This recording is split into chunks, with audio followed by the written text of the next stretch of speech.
సమస్త క్రియలను చెయ్యగలవు. ఏం లేదు, దేవుడు మాటలతో సమాధానం కాదు, కొన్నిసార్లు క్రియలతో సమాధానం చెబుతాడు ఆయన. తెలుసా మీకు? కొంతమంది చెయ్యకుండా చేస్తానని చెబుతారు, కానీ దేవుడు చేసి చూపించి మాట్లాడతాడు తర్వాత.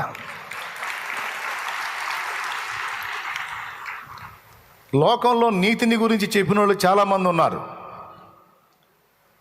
నీతిని గురించి మాట్లాడిన వాళ్ళు బోల్డంతమంది ఉన్నారు. కానీ ప్రకటించిన నీతిని బ్రతికి చూపించిన ఒకే ఒక్కడు ప్రభు అయిన యేసుక్రీస్తు. అంత కష్టపడొద్దులే, ఎందుకు అవసరం లేదు, మీరు మరీ ఎక్కువ చాకిరీ చేస్తున్నారు. యేసు ప్రభు గొప్పతనం, దేవుని గొప్పతనం అది. మాటలు కాదు, చేతలు ఉంటాయి అక్కడ, అది విషయం. మనకేమో మాటలు ఎక్కువ, చేతలు తక్కువ. దేవుడికి మాటలు కాదు, ముందు చేతలు ఉంటాయి. నిన్ను వలె నీ పొరుగువానిని ప్రేమించు అన్నాడు. ఎలా ప్రేమించాలో, ప్రేమించి ఎలా ప్రాణం పెట్టాలో పెట్టి చూపించాడు ఆయన. ప్రాణం పెట్టి చూపించాడు.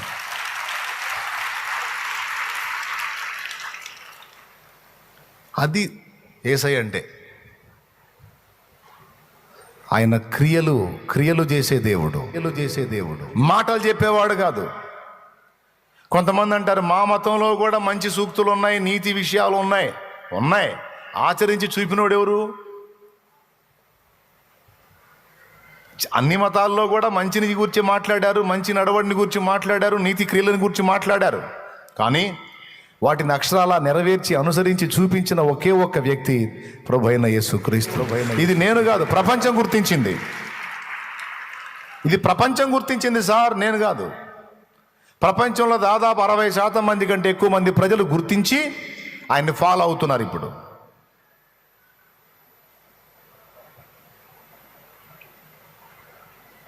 దేవుని గొప్పతనం అది. సమస్యతో నువ్వు వస్తే, సమస్యలతో సతమతమవుతూ నువ్వు దేవుని ముందుకు వస్తే, వాటిని గురించి మాట్లాడకుండా ఆయన తన బలాన్ని గురించి మాట్లాడతాడు. వాటిని గురించి మాట్లాడు, ఆయన తన బలాన్ని గురించి మాట్లాడతాడు. అంటే అర్థం ఏంటో తెలుసా? నువ్వు ఇంత సమస్య అంటున్నావు, మరి నాకు ఇంత బలం ఉంది, మరి దాని సంగతి ఏంది అంటే అర్థం ఏంటంటే, ఓ మనుష్యుడా వినండి, నువ్వు ఎదుర్కొంటున్నటువంటి శోధనలు లేక సమస్యలు లేక ఇబ్బందుల పరిమాణాన్నే నువ్వు చూస్తున్నావు, కానీ వాటి వెనక లేదా వాటి అవతల కనబడుతున్న నా పరిమాణాన్ని నువ్వు చూడట్లా.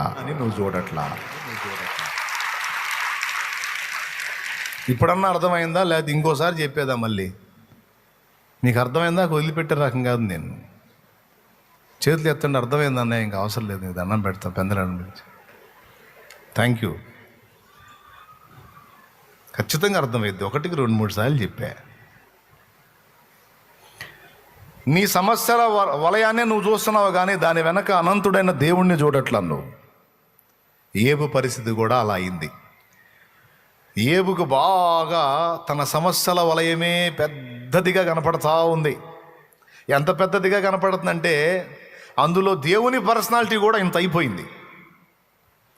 ఈ సమస్యల వలయాన్ని బట్టి దేవుణ్ణి చూస్తే ఏబు కళ్ళకి దేవుని పర్సనాలిటీ కూడా ఇంత అయిపోయింది. సమస్యల వలయమే పెద్దది అయిపోయింది. అందుకే ఒక్కసారి దేవుడు వచ్చి కనువిప్పు కలిగించాడు. ఏంటైనా నా పర్సనాలిటీని తగ్గించేసేంటి, నా పరిమాణాన్ని తగ్గించేవేంటి? నువ్వు ఎదుర్కొంటున్న శోధనల పరిమాణం ఎక్కడా, నేనెక్కడా, ఇది నేను అని చూపించాడు అక్కడ.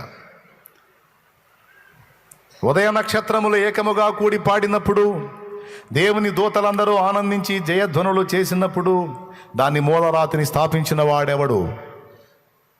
దేని మూలరాయి? ఇంటి మూలరాయి కాదు, ఈ భూమండలానికే మూలరాతిని వేశాడట. పొడిసిటిలోన జలములను కొలిచిన వాడితడు, పర్వతములను త్రాసులో తూచిన వాడితడు, పుక్కిటిలోన జలములను పర్వతము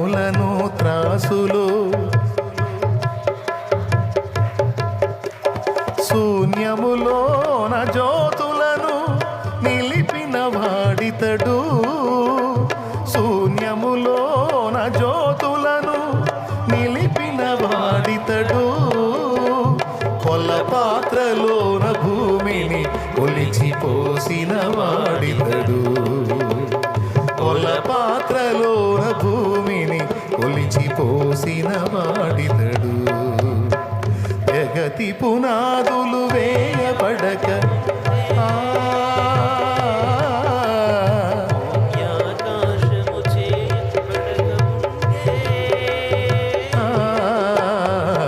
ఉన్న దేవుడు ఆది సంభూతుడు. ఉన్న దేవుడు ఆది సంభూతుడు. జగతి పునాదులు హల్లెలూయా.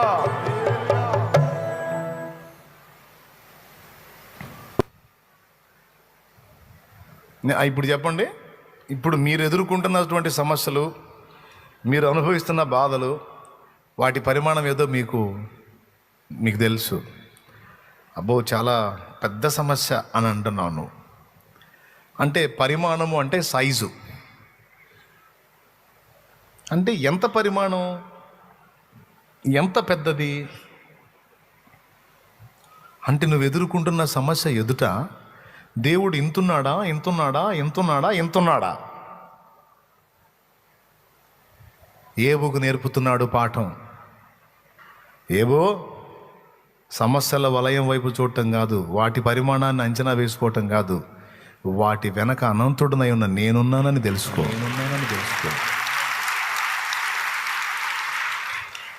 నా వైపు చూసి వాటికి వెళ్ళి చూడు నువ్వు.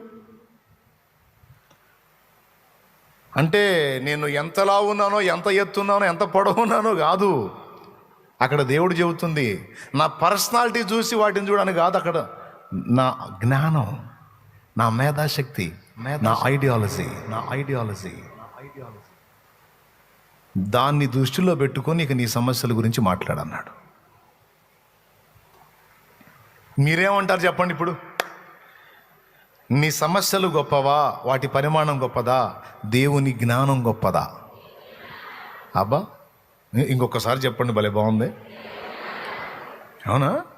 దేవుడే పెద్దోడా? ఏమాత్రం ఏంది? ఎంత మాత్రం పెద్దోడు?